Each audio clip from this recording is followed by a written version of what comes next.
Hi, Smhexplore here. Living in the GCC means dealing with temperatures that can soar above 50 degrees Celsius, intense humidity, and frequent sandstorms.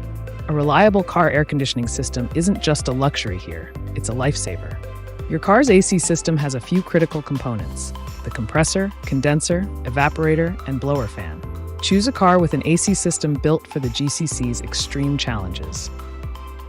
Most car manufacturers rely on specialized brands for air conditioning systems. Let's look at the top players and their offerings for the GCC.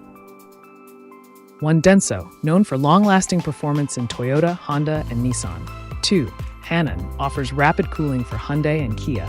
3. Delphi Vistion, strong cooling for Ford and Chevrolet. 4. Valeo, budget-friendly options. 5. Bosch, luxurious but less robust. When shopping for a car in the GCC, look for these key features: rapid cooling, multi-zone climate control, dust filters, energy efficiency, and durability. Whether you're driving to work, exploring the dunes, or simply escaping the summer heat, a robust AC system is your ultimate ally in the GCC.